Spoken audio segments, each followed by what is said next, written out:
Bonjour à toutes et tous. Je m'appelle Anaïta David. Cette table ronde est intitulée « L'écologie sera populaire ou ne sera pas ». Merci beaucoup pour votre présence en nombre, parce que c'est un sujet qui est quand même plutôt important que de permettre aux gens de pouvoir s'emparer de ce vaste sujet qu'est l'écologie, parce que c'est pas uniquement un sujet vague. Enfin, vous le savez déjà de toute façon, d'ours polaires qui galèrent à remonter sur leur bout d'iceberg. C'est aussi une question de justice sociale, une question de vie ou de mort aussi, souvent, notamment dans les quartiers, dans les outre-mer. Pour vous donner quelques chiffres, on sait que dans une ville, chaque point de pourcentage de population venant de l'étranger rajoute 30% de probabilité qu'un émetteur de pollution hautement dangereux pour la santé, tel qu'un incinérateur de déchets par exemple, soit installé. On ne compte plus non plus les scandales sanitaires dans les Outre-mer, le fait que pas d'accès à l'eau potable ou à l'eau tout court à Mayotte, le chlordécone aux Antilles. Et on sait aussi que, évidemment, ce sont les 10% les plus riches qui polluent 9 fois plus que les 10% les plus pauvres. Donc c'est ça, la réalité de l'injustice climatique. Ce sont toujours les plus défavorisés qui payent le prix. Et c'est quelque chose auquel il faudrait qu'on remédie, puisqu'ils sont déjà victimes de d'autres injustices souvent. Et pourtant, je vous ai énoncé quelques chiffres, malgré le fait que les faits soient là. L'écologie aujourd'hui, elle est attaquée de toutes parts dans les médias. On l'a réduit à un projet d'élite, un truc de bobo. Enfin bref, on la sépare complètement de la question des quartiers, la question de la justice sociale. Pourtant, l'écologie, c'est une question qui est vitale pour toutes et tous. Loin d'être une contrainte, en fait, ça pourrait être un levier d'émancipation, de dignité, d'égalité, une écologie qui protège nos enfants, nos anciens des pollutions, qui nous permettent d'avoir une alimentation saine et accessible et équilibrée, qui permettrait de se déplacer sans se ruiner. Donc l'écologie, elle doit devenir un langage adopté par toutes et tous, sinon elle restera le projet de quelques-uns, et c'est pour tracer ce chemin qu'on a la chance aujourd'hui d'accueillir 3 personnalités engagées qui, chacune à leur manière, portent une vision d'une écologie populaire, vivante et désirable. Je vous demande d'applaudir Ali Rabet, maire de Trappes et ancien coordinateur national de Génération, donc qui incarne la transition écologique comme un levier social à Trappes, où tu portes des projets de renouvellement urbain sur lesquels on reviendra. Diane Strauss, que vous pouvez applaudir aussi, qui est directrice du bureau France de l'ONG Transport et Environnement. Donc tu es experte de la transition des transports, de l'électromobilité, du fret propre, et tu défends au quotidien des alternatives concrètes face aux inégalités de mobilité. Et enfin, Baptiste Clément, que vous pouvez applaudir aussi. Baptiste, tu es bénévole au Shift Project, dont l'objectif est de décarboniser l'économie française et de la rendre plus résiliente. Tu t'intéresses particulièrement à l'alimentation durable et résiliente aussi, tout en gardant un lien avec les traditions. Merci à vous 3 d'avoir accepté d'intervenir. Je vais commencer avec ma première question, qui s'adressera du coup à Monsieur le maire de Trappes.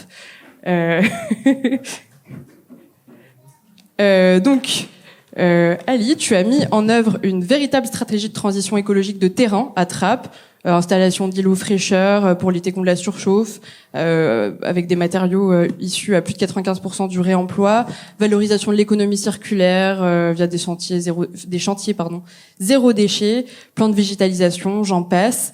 Moi, ma question, c'est comment est-ce que ces initiatives concrètes, elles transforment ta ville?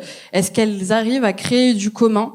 Ou est-ce qu'elle renforce l'écologie populaire? Est-ce que les habitants s'en emparent, ou bien est-ce que ça reste, est-ce qu'il y a des échecs? Est-ce que les habitants n'arrivent pas à s'emparer de ces dispositifs nombreux? Merci beaucoup, Anaïta, pour l'animation de la table ronde, et je pense que c'est important dans un moment de rassemblement de nos organisations, qui dépassent d'ailleurs le périmètre des 3 organisations qui organisent cette journée, qu'on puisse parler d'écologie et parler d'écologie populaire. Et la façon dont on peut ne pas oublier les classes les plus populaires, qu'elles soient habitantes des zones rurales ou des zones urbaines, quand on engage des grandes transformations qui vont bouleverser le monde, notre pays, notre territoire, et qui évidemment ont un impact considérable sur le champ politique. Déjà, je veux juste me réjouir avec Ella Kribi, qui est au premier rang, coordinatrice de Génération. Moi, je le suis plus, mais jusqu'à hier, on a beaucoup œuvré, sué, transpiré, parfois désespéré, à l'idée de rapprocher ces organisations qui sont entre Parti socialiste et la France insoumise, qui sont celles qui aspirent à l'unité, qui cherchent à l'organiser, qui veulent donner un débouché aux Françaises et aux Français qui ne désespèrent pas, qui pensent qu'il n'y a pas de fatalité aux gauches irréconciliables. Ben, vous voir là réunis au-delà de vos étiquettes partisanes aux uns et aux autres. Et puis pour certains, vous n'êtes adhérents d'aucun parti. C'est vraiment un motif de fierté. Une petite parenthèse en introduction, mais c'est un petit plaisir personnel que de vous voir réunis aujourd'hui. Cette journée, on l'a rêvée. Parfois, on a cru qu'on n'y arriverait pas. Aujourd'hui, elle se réalise. C'est extraordinaire. Si tu m'autorises, Anaïta, un petit mot en intro pour dire pourquoi c'est important d'avoir un intitulé qui dit l'écologie sera populaire ou ne sera pas. Parce qu'aujourd'hui, elle l'est pas. Il faut qu'on soit lucide là-dessus. Elle l'est pas, et dans des proportions qui sont, à mon avis, inquiétantes. Et qui, moi, me poussent, en tant qu'élu local, à me mobiliser très fortement, à faire de l'éducation populaire, à en faire finalement le fil rouge de mon mandat. On a même une baseline sous le logo de la ville de Trappes, on dit la ville écologiste et populaire, parce qu'on assume de dire qu'on est une ville écolo, un mandat écolo, une équipe municipale écolo, et c'est pas juste des mots, et on l'illustre effectivement par des propositions. Mais je voulais dire pourquoi l'écologie, à mes yeux, aujourd'hui, n'est pas populaire dans le débat public français. La plupart des propositions phares que vous allez d'ailleurs évoquer, j'imagine, dans vos prises de parole, elles n'impriment pas chez les classes populaires. Et ça doit nous inquiéter. Quand on parle, par exemple, d'électromobilité ou d'abandonner le véhicule thermique, il y a 65% des ouvriers, des employés qui disent ne pas être prêts à cela. Ça ne veut pas dire y être hostile, mais ne pas y être prêt psychologiquement, en termes de changement de société, ne pas y être prêt financièrement, et le vivre comme potentiellement une contrainte, un risque pour eux-mêmes. Et on a donc un immense travail. Il faut des ONG et des entreprises qui bossent autour de ces enjeux pour faire comprendre aux Français que c'est souhaitable, que c'est peut-être un horizon positif pour eux, y compris sur le plan économique. Mais on voit l'ampleur du travail qui est devant nous.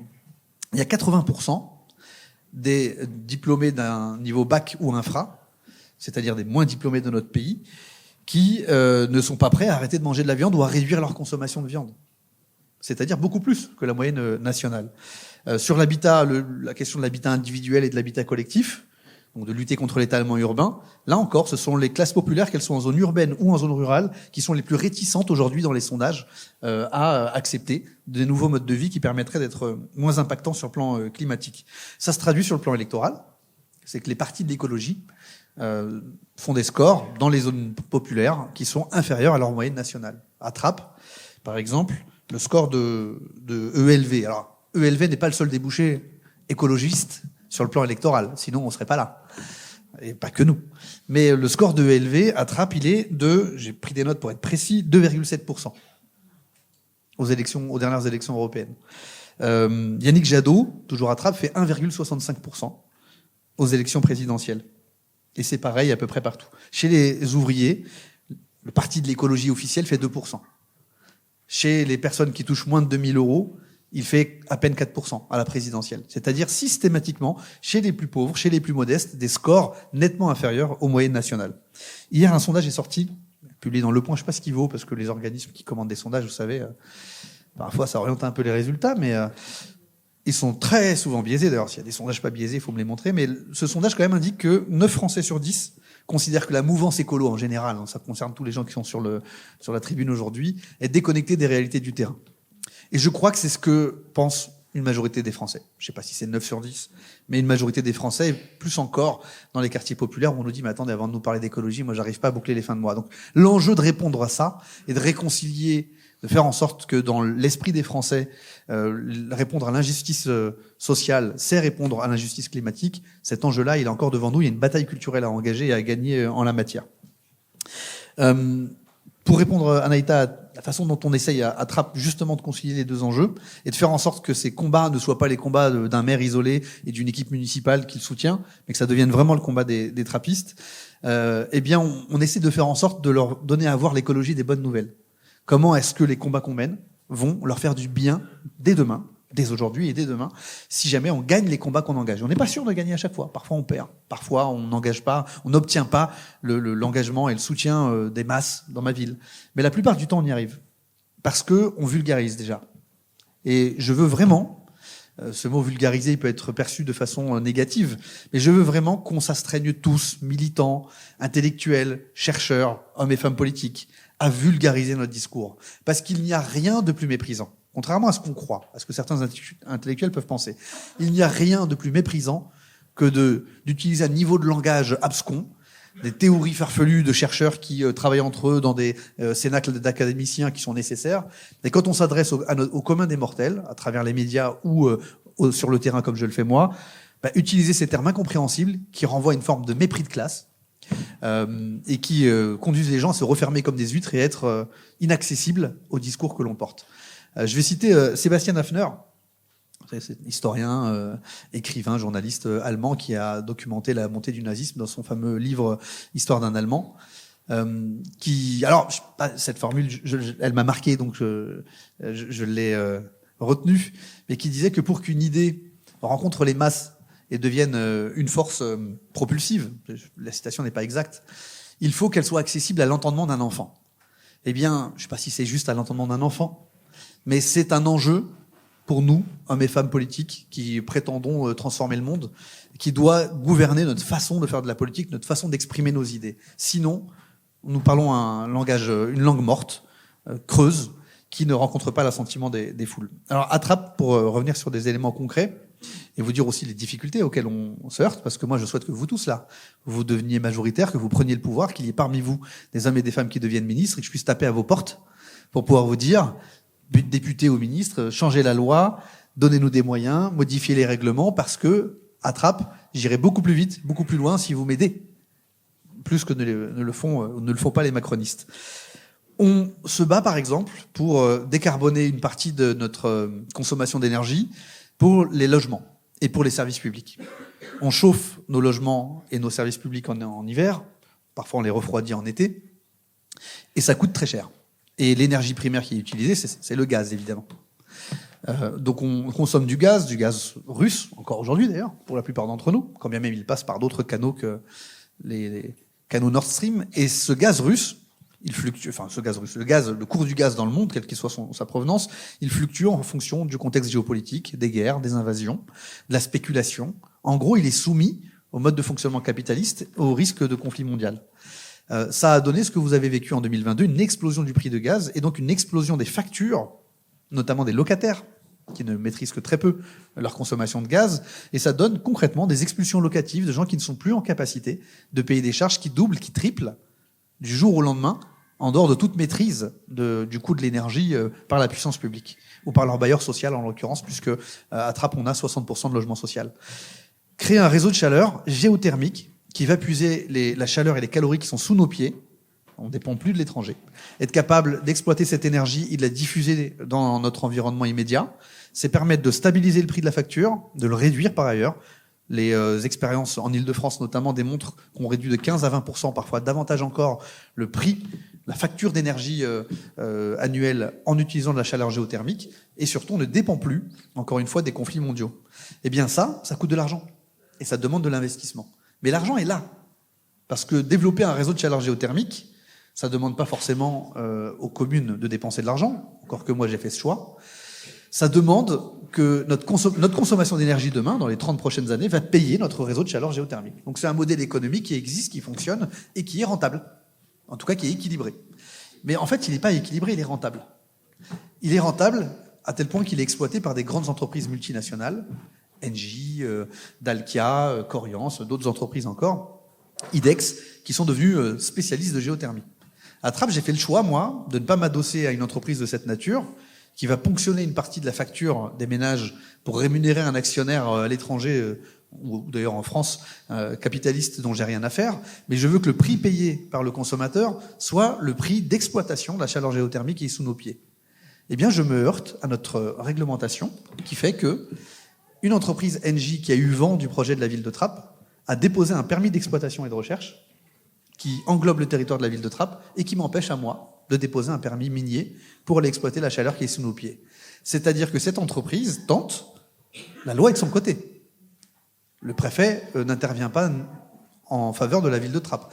Cette permis tente de nous contraindre à passer par elle et ses actionnaires pour exploiter une ressource gratuite qui est sous nos pieds. Ça, c'est le modèle de développement capitaliste et les conséquences concrètes qu'il fait supporter par les classes les plus populaires. Donc on est en plein combat, en pleine guerre, il n'y a pas d'autre mot, pour chercher à préserver nos intérêts. Mais cette logique de concurrence, de prédation des ressources naturelles sous nos pieds, la chaleur en l'occurrence, par des entreprises capitalistes, au détriment de l'intérêt général, c'est insupportable. Un autre exemple, et puis je vais accélérer parce que je pense que je suis déjà trop long, la rénovation thermique des logements. Rénover les logements, c'est l'un des leviers majeurs avec la mobilité pour décarboner notre mode de vie.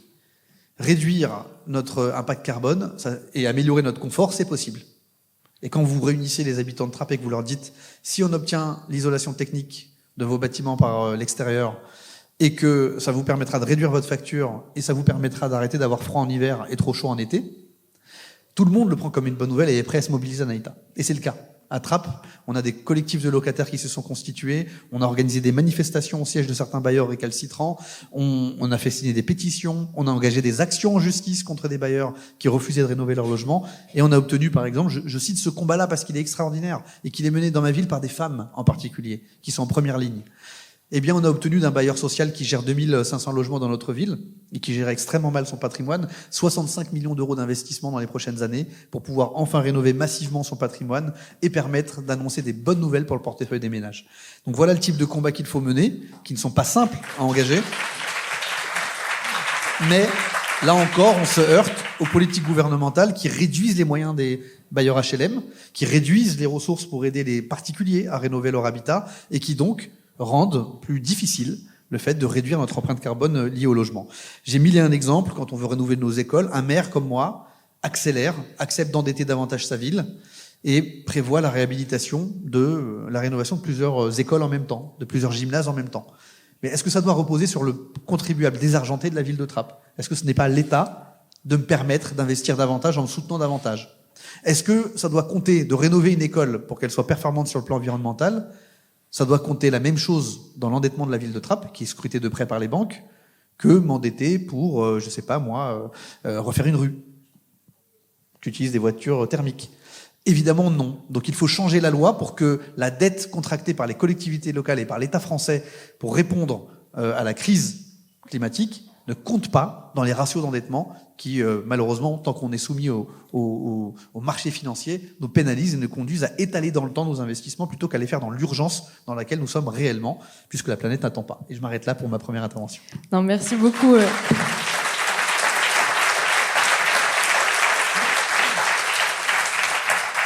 Merci beaucoup, Ali, pour ta réponse et pour ton engagement en tant qu'élu local qui est admirable et pour tout ce que tu fais à Trappes, qui, je pense, devrait être un modèle pour beaucoup de nos communes. Je me permets d'enchaîner du coup sur une question pour toi, Diane. Tu as été récemment la co-rédactrice d'une étude à la Fondation Jean Jaurès sur les Français et la voiture, en particulier la voiture électrique. Donc on le sait, hein, c'est un sujet plutôt clivant en France. On l'a vu avec les gilets jaunes, avec le sujet de l'augmentation de l'essence. C'est aussi un sujet médiatique. On parle d'écologie punitive dès lors qu'on veut qu'on parle de voiture et de réguler son utilisation ou la manière dont elle est construite. On parle d'une écologie de bobo, déconnectée des réalités populaires. Ma question pour toi, c'est comment décarboner les transports, notamment la voiture, sans que ce soit, encore une fois, les plus défavorisés qui en payent le prix. Tout à fait. Merci. J'ai l'impression qu'il y a un écho qui s'est installé. Alors je ne sais pas s'il y a moyen de gérer, parce que je pense que ce sera plus agréable pour l'audience, mais sinon je vais parler plus lentement. Donc je me présente, je suis directrice de transport et environnement, TNE, Transport and Environment en anglais, et on est spécialiste de une ONG indépendante spécialiste de la décarbonation des transports et de l'industrie. On a écrit une note avec la Fondation Jean Jaurès et un chercheur qui s'appelle Théodore Tallant, qui est spécialiste des questions de backlash environnemental à Sciences Po, sur les questions justement de justice et de comment parler de transition automobile et comment faire la transition des mobilités. Elle s'appelle « Les Français, la bagnole et l'écologie, comment réussir le crash test ». Et elle est assez lisible, donc si jamais vous avez l'occasion. Qu'est-ce qu'elle dit, cette note ? Elle dit d'abord que l'automobile est un terreau très fertile au discours populiste. Pourquoi ? Parce qu'en fait, toutes les mesures qui ont touché à la mobilité ont déclenché des mouvements sociaux, les gilets jaunes, les zones à faible émission, le 80 km/h, pour un certain nombre de raisons. Parce que, en fait, les gens qui utilisent leur voiture, la majorité des Français, 65% des déplacements sont de la voiture, 80% des Français sont motorisés.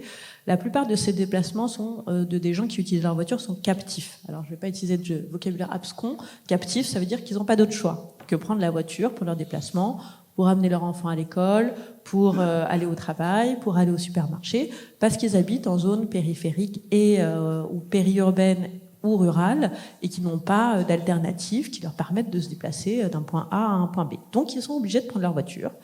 Et souvent, comme 85% des Français, ils n'ont pas les moyens de s'acheter une voiture neuve.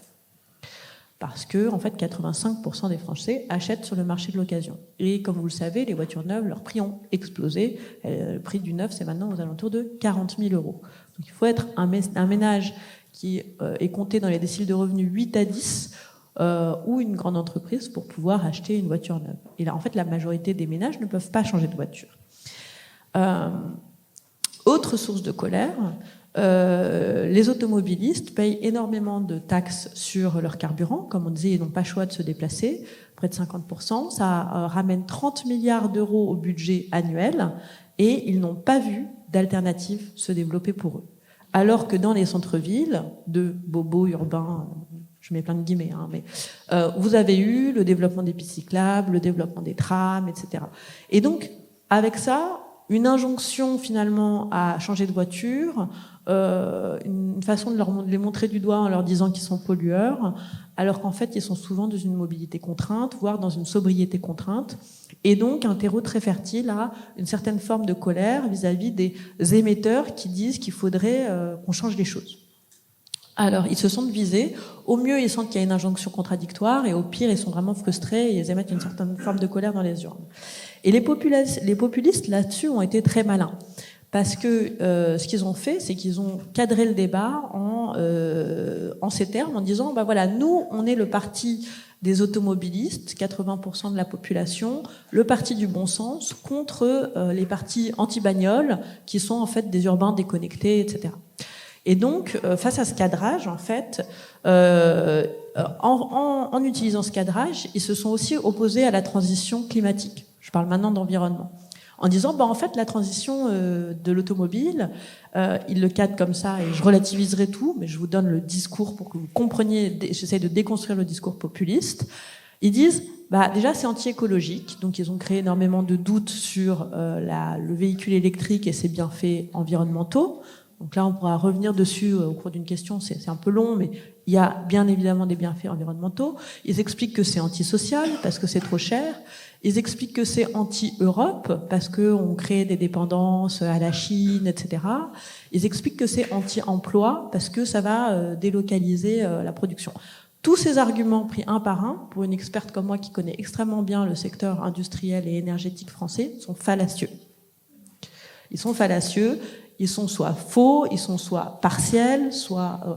Et en fait, mais ça marche très très bien dans le discours. C'est ça qu'on conserve de l'image de la transition automobile, c'est antisocial, anti-environnemental, alors que pas du tout.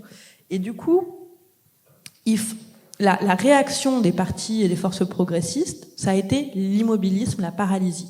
Parce que face à ce discours très en contre qui a été développé au moment des élections européennes, au moment des élections législatives sur le véhicule électrique, sur la TVA à 5,5 pour les carburants, etc., les partis des forces progressives sont complètement paralysées. Elles n'arrivent pas à construire un discours positif sur le véhicule électrique, sur la transition des mobilités. Et donc cette note, elle vise à reconstruire un narratif et aussi un projet politique pour aider les forces progressives à réconcilier les ménages populaires et la transition de l'automobile. Qu'est-ce qu'elle dit cette note ? Elle dit d'abord, il faut un nouveau contrat social où ce sont les plus aisés qui portent la charge de la transition. Les plus aisés, c'est qui ? On a dit, c'est les déciles les plus fortunés, 8 à 10, qui peuvent acheter des voitures neuves. Eux, ils doivent avoir l'obligation à un moment d'acheter des voitures neuves. Et ça, ce sera en 2030, des voitures électriques. Ça, ce sera en 2035. Ça va, on a un peu de temps. Et les entreprises, il faut savoir que les entreprises, elles achètent 50% de voitures neuves. Une voiture neuve sur 2 est achetée par une entreprise qui a plus de 100 véhicules, qui a largement les moyens. C'est des très grandes entreprises. Et elles ont complètement les capacités de passer à l'électrique, parce qu'en plus, quand vous regardez, vu qu'elles roulent beaucoup, c'est avantageux pour eux économiquement, même pour les mairies. Et du coup, pourquoi est-ce qu'on demande aux ménages, dans des zones à faible émission, de passer à une voiture électrique alors qu'ils n'en ont pas les moyens, alors qu'il y a toute une partie des acheteurs de neufs qui, eux, ne sont pas contraints ?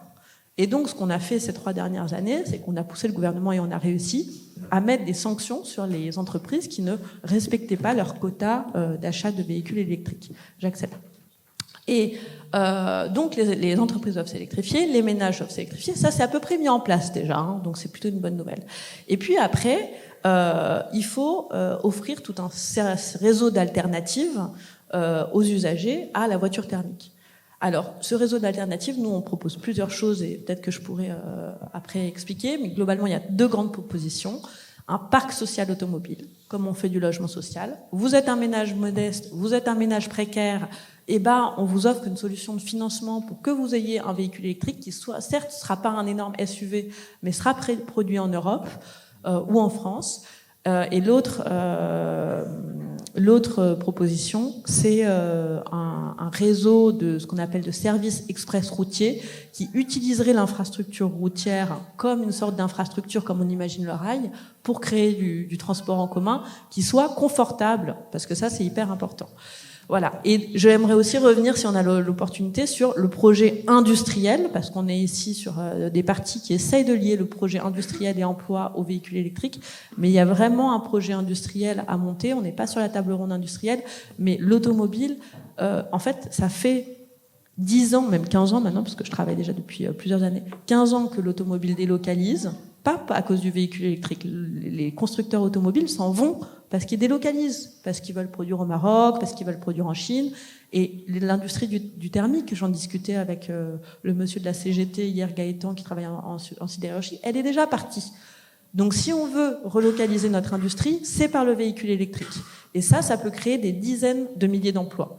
Mais il faut une politique volontariste. Donc en fait, le véhicule électrique, on peut créer un nouveau contrat social, on peut créer un nouveau contrat industriel, on peut même créer un nouveau contrat énergétique et géopolitique, mais ça, il faut le créer, il faut le développer dans un nouveau narratif et être en capacité de l'adresser aux gens et de dire, en fait, vous, les ménages modestes, on vous demande rien.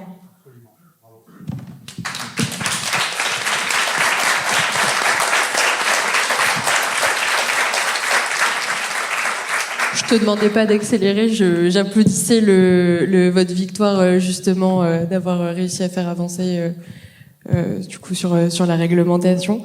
Merci beaucoup en tout cas pour ces explications. Je passe à ma question pour toi, Baptiste.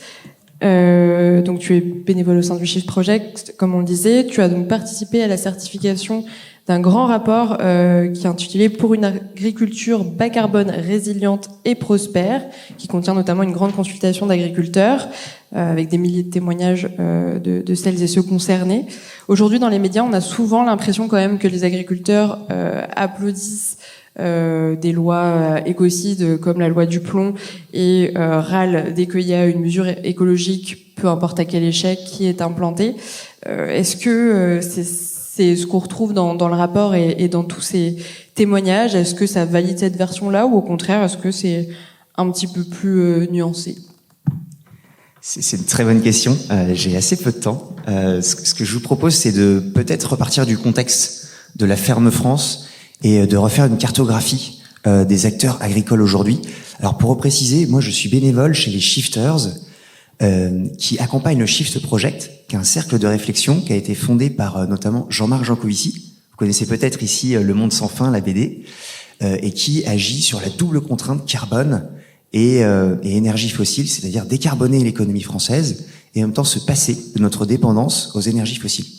Alors j'aimerais juste, pour dresser un petit peu le décor quand même, poser une petite question. Est-ce que vous savez, il y a 2 siècles, quel était le pourcentage de la population active qui travaillait encore dans les champs?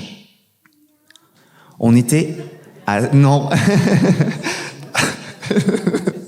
on était à peu près à 70-75%. Il y a encore un siècle, il y avait encore 25%.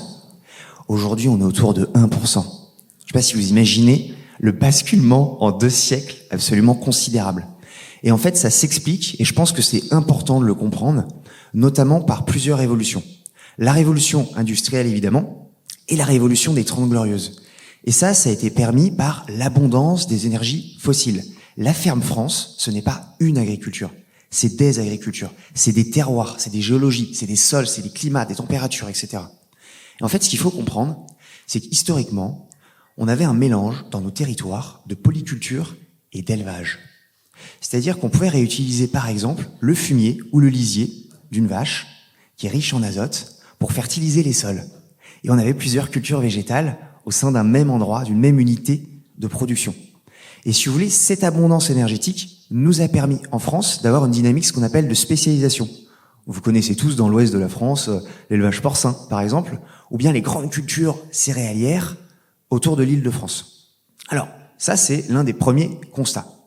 Maintenant, le deuxième, plutôt social, au niveau des forces en présence, aujourd'hui, on a plus de 50% des chefs exploitants qui ont plus de 55 ans.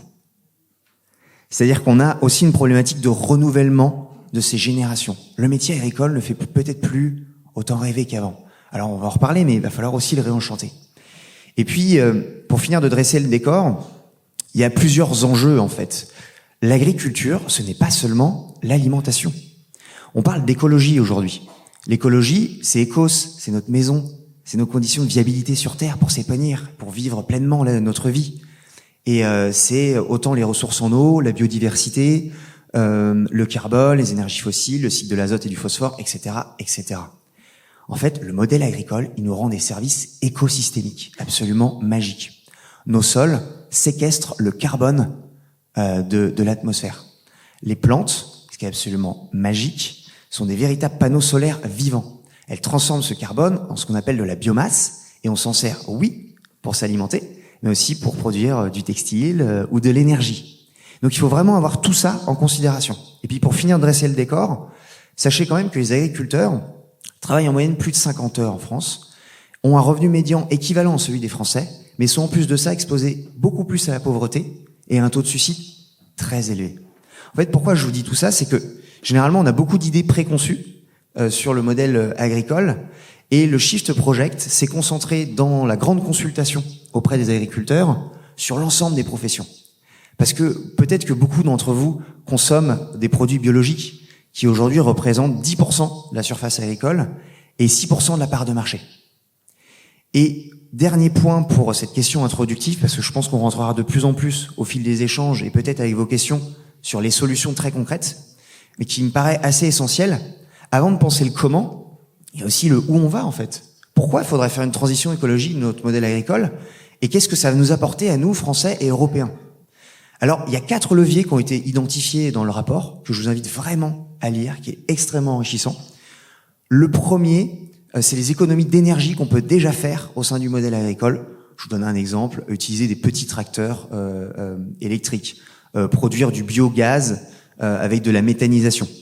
Le deuxième levier, c'est évidemment de décarboner l'élevage, puisque c'est plus de 60% des émissions carbone aujourd'hui, du méthane, qui reste 12 ans dans l'atmosphère pour les plus curieux, donc c'est quand même génial parce que c'est seulement 12 ans.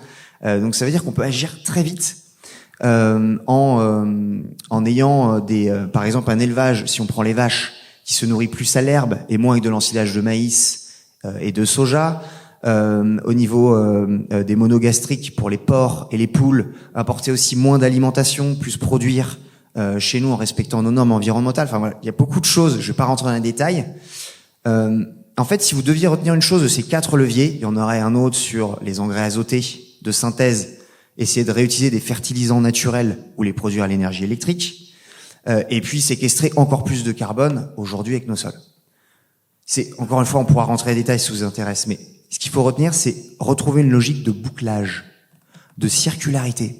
C'est-à-dire que si on a un élevage proche d'une culture végétale aujourd'hui en France, et vous allez comprendre pourquoi je dis tout ça après, on peut réutiliser le fumier ou le lisier pour fertiliser les sols, encore une fois, naturellement. Ce qui veut dire quoi? Ce qui veut dire que l'agriculteur seul, ou vous seul en tant que consommateur, vous ne permettrez pas la transition écologique. Il faut un changement qui est systémique. Il faut que tous les acteurs, parce qu'on est tous interdépendants. Et donc, pour que cet agriculteur puisse se retrouver proche peut-être d'une ferme ou d'une unité de production végétale, peut-être que ça va se faire à l'échelle du territoire. Et après, pour conclure, il y a une grande consultation qui a été menée auprès des agriculteurs. Eh bien, figurez-vous, et c'est plutôt rassurant, 80% des agriculteurs qui ont été interrogés considèrent la problématique climatique et environnementale. Ça les touche directement. Ça met en péril leur rendement et la pérennité de leur modèle. Les produits phytosanitaires, eh ben, également un danger à leurs yeux pour leur santé.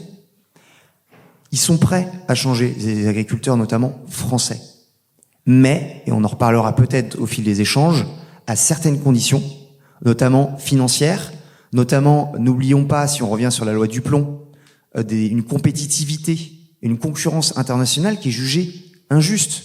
Si on reprend la loi Duplon, il y avait notamment la filière des noisettes.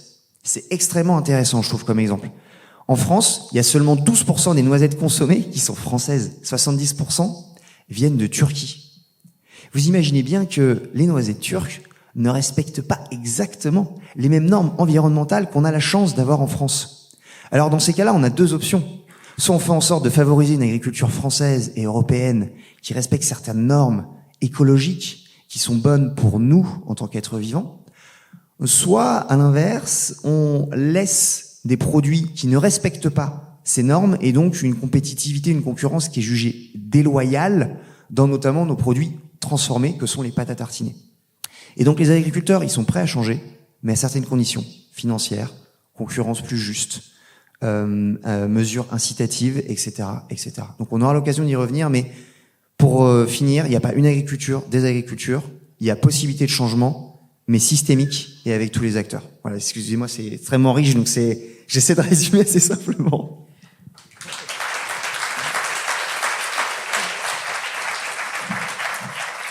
Merci beaucoup à tous les 3 pour ce premier tour d'horizon. On l'a déjà un petit peu mentionné, mais on assiste aujourd'hui à une véritable diabolisation de l'écologie dans les médias, en tout cas des militants, des mesures écologiques qui peuvent être prises. Et aujourd'hui, on essaye de parler d'écologie populaire.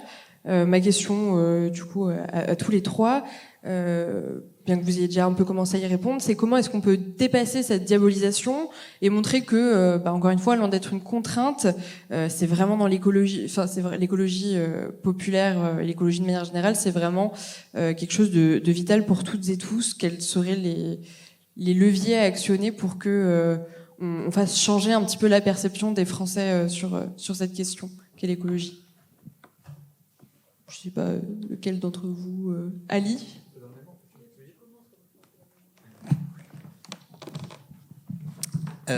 Alors, déjà, ça suppose que nous-mêmes, je le disais tout à l'heure, par la nécessité de parler un discours simple, clair, compréhensible par la masse, on soit capable de faire l'acte de pédagogie qu'ont fait mes 2 voisins là. Enfin, franchement, on écoute, on comprend tout. C'est ma fille qui a répondu tout à l'heure à ta question là-bas. Elle répond. On pose des questions, elle répond. Elle a 3 ans. Ça rentrait en petite section. Mais je lui dis en rigolant, mais voilà, c'est d'interagir avec la salle, de dire des choses claires, de parler solutions. Et en fait, c'est possible. On n'est pas obligé. Et je vais faire exprès d'utiliser cet exemple caricatural qui pourtant a levé un débat opportun. On n'est pas obligé de dire en plein été qu'il faut interdire les barbecues. Sinon, on est sûr de servir sur un plateau à des démagogues et des populistes sur toutes les chaînes d'extrême droite et à tous les dirigeants de LR, ORN, etc. et les macronistes d'ailleurs, l'opportunité de nous diaboliser, de nous faire passer pour des tortionnaires, pour des gens qui veulent pourrir la vie, lutter contre le mode de vie français, etc. Donc on a le droit d'être plus intelligent, plus subtil, plus nuancé. Et moi, la conclusion tout à l'heure, quand tu te dis, il faut dire aux classes pop, on va pas vous emmerder vous, on va pas vous pourrir la vie, on va pas taper votre portefeuille à vous d'abord. C'est nécessaire. Aussi rappeler une réalité. Je disais tout à l'heure, il y a l'écologie des bonnes nouvelles, etc. Mais en politique, il y a quand même un sujet, moi, qu'on m'a appris tout petit et que j'ai perçu très vite en étant fils de prolo, quoi. C'est qu'il y a un ennemi quand même quelque part. C'est pas de la météo, quoi. C'est pas tiens, la météo a changé, il fait pas bon, on peut plus sortir de ses choix parce qu'il pleut, ou on ne peut plus continuer à vivre parce que tout à coup le CO2 s'est accumulé par miracle et que la planète se réchauffe, on peut rien faire contre ça. C'est pas vrai. Il y a des gens qui ont intérêt à poursuivre ce système.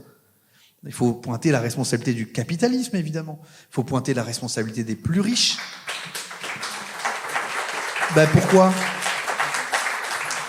Parce que c'est leur faute, essentiellement. C'est pas la nôtre pour la plupart d'entre nous, mais aussi parce que, déjà, ils ont les leviers du pouvoir qui leur permettent de maintenir ce système, et qu'il faut que nous, on prenne le pouvoir. Qui est responsable du réchauffement climatique ? Il faut qu'on ait quelques chiffres très pédagogiques. Il ne faut pas abreuver les gens de chiffres, mais très pédagogues. Quand je dis ça aux trapis, je peux vous dire, ils comprennent très, très, très bien. Et tout d'un coup, ils s'intéressent à la suite de mon discours sur l'écologie, l'empreinte carbone, y compris sur nos propres responsabilités à nous, parce qu'on va quand même agir à trappe, même si on n'est pas les principaux responsables de l'empreinte carbone catastrophique des Français et des Occidentaux. 1% des plus riches en France émettent 13 fois plus que la moitié des Français les plus modestes. La moitié des Français, la partie la plus pauvre, émet 13 fois moins que le 1% le plus riche. C'est clair, il y a des coupables. C'est pas chacun qui est responsable à égalité et chacun qui a les leviers d'action à égalité dans ce pays. Ce n'est pas vrai. À Trappes, on a fait notre bilan carbone, on a fait notre empreinte carbone, celle des services municipaux, celle de l'ensemble des activités du territoire. On a une empreinte production de CO2 par habitant moyenne, qui est 20% inférieure à la moyenne nationale, qui est 40% inférieure à la ville de Versailles, qui est à 15 km de chez nous. Eh oui. C'est pas nous qui roulons en Hummer, c'est pas nous qui avons 12 véhicules par foyer.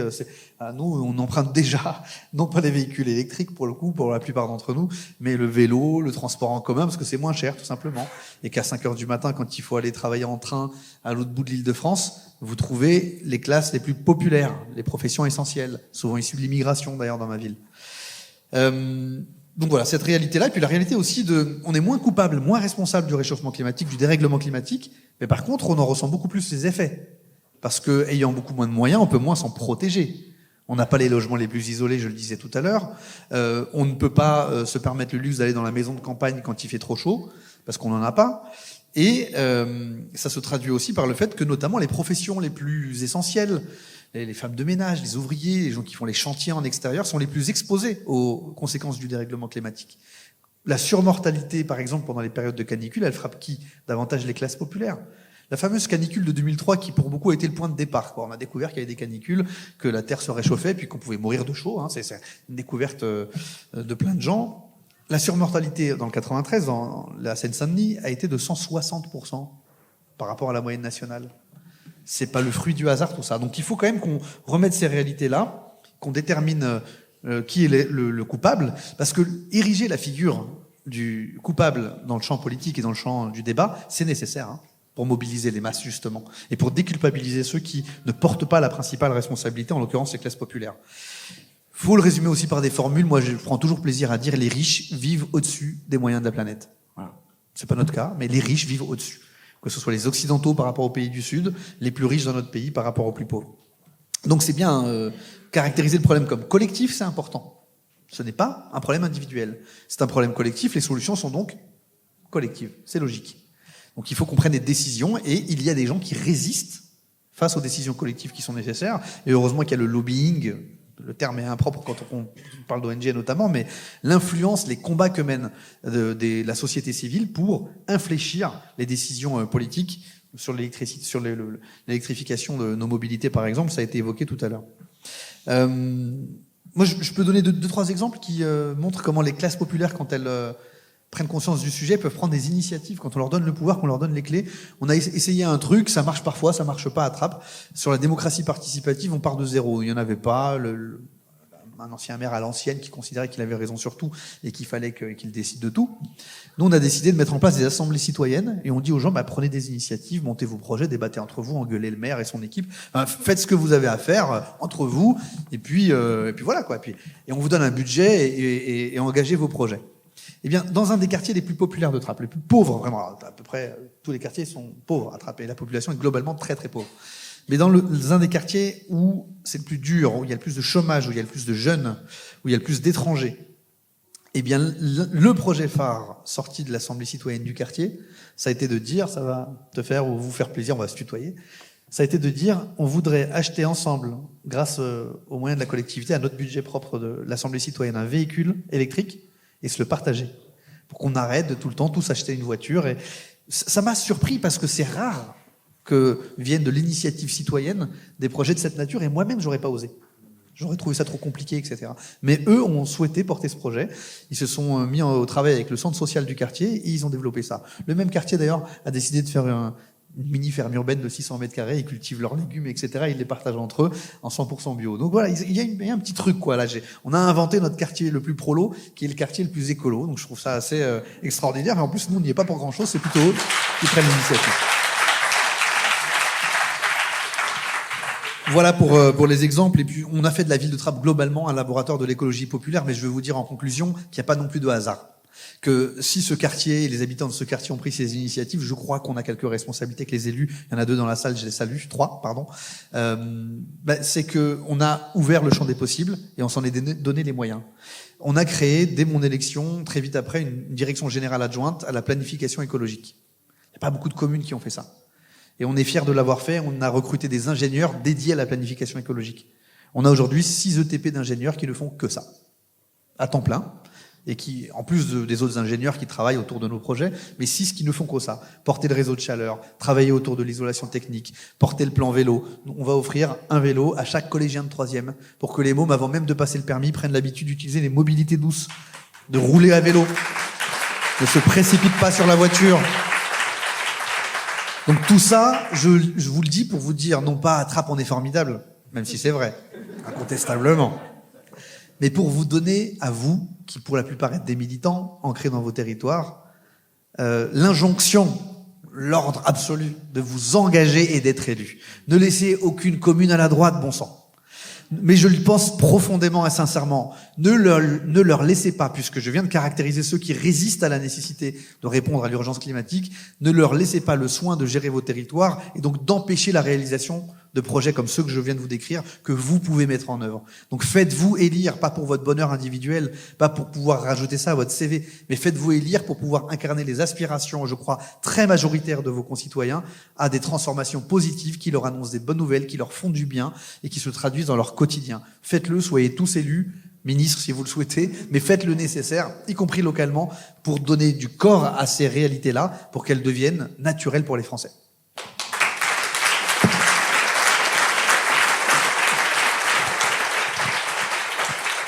Ce qui est bien avec Alice, c'est qu'on a l'impression toujours que Trappes, c'est the place to be, quoi. Ouais. Très beau, très beau. Alors moi, je vais prendre la question un peu différemment, peut-être plus de manière théorique, parce que c'était plus dans le pratique.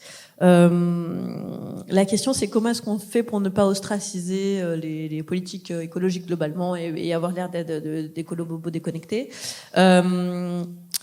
Et donc, je vous donne encore un peu de lecture. Je vous conseille la lecture d'une note qui est très très bien, qui a été faite par l'IDRI et Parlons Climat, qui s'appelle Comment construire un pivot majoritaire sur l'écologie. Et ce qu'elle explique, c'est qu'en fait, tout ce qu'on voit dans les sondages, c'est que les gens soutiennent le projet écologique. Par contre, l'irritant, c'est l'émetteur, c'est les écologistes. Et en fait, parce qu'il y a eu un certain mépris de classe, il y a eu un certain nombre de politiques publiques sur lesquelles on s'est trompé, augmenter le prix du carburant, par exemple, interdire l'accès au centre-ville aux populations les plus modestes, etc. Et du coup, tous ces irritants ont fait que l'émetteur écologiste est devenu très, très clivant. Et aussi, cette impression qui s'est développée, ce qu'on appelle une écologie ostentatoire.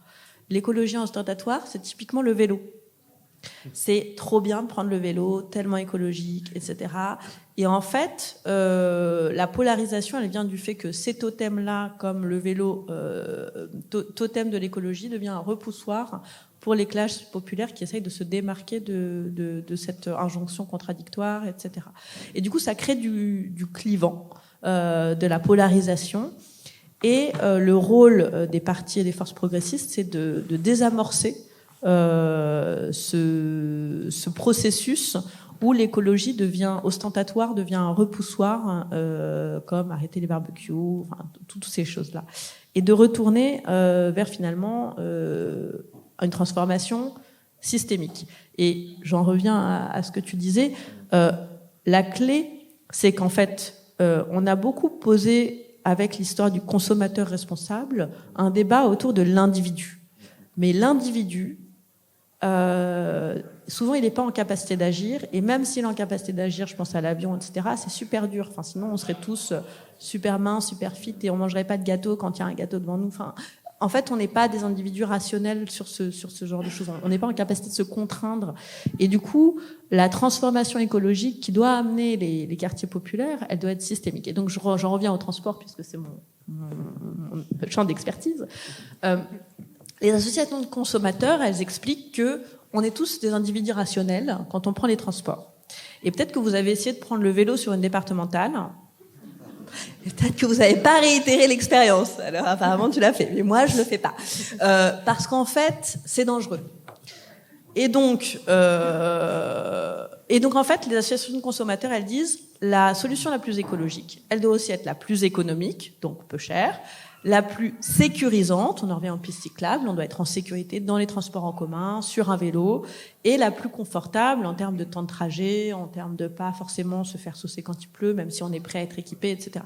Et du coup, quand vous pensez aux solutions écologiques pour le transport, rarement les solutions écologiques rassemblent ces trois critères. L'avion est plus cher que le train. Alors, je sais pas s'il y a des pistes cyclables à Trappes, mais par exemple, il faut qu'il y en ait si tu leur offres des vélos, parce que s'il y en a pas, ils vont pas vouloir mourir pour des objets. Et donc, finalement, le discours, il est important au niveau national pour combattre les populistes, etc. Mais surtout, ce qui compte, c'est les faits, des actes, et c'est de mettre à disposition des alternatives qui soient confortables, sécurisantes, économiques aux gens. Et dans ce cas-là, les individus rationnels que nous sommes tous, classe populaire ou pas populaire, on fera le choix d'aller vers la solution écologique sans l'avoir imposée. Et on sera sorti de l'écologie ostentatoire, des écolo-bobos, je reprends le terme avec des guillemets, qui font du vélo mais qui prennent l'avion. Et voilà. Et du coup, c'est vraiment ça la démarche. C'est cette démarche systémique-là.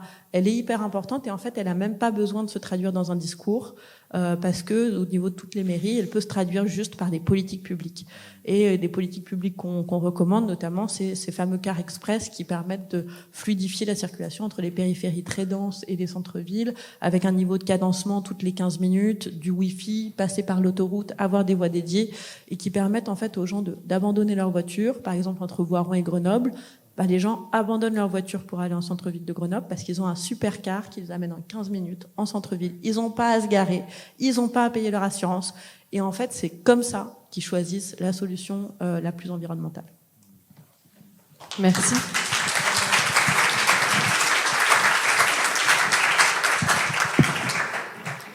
Merci déjà pour vos interventions. C'était une vraie bouffée d'oxygène, vos interventions, sincèrement, que ce soit sur le côté systémique ou les solutions concrètes.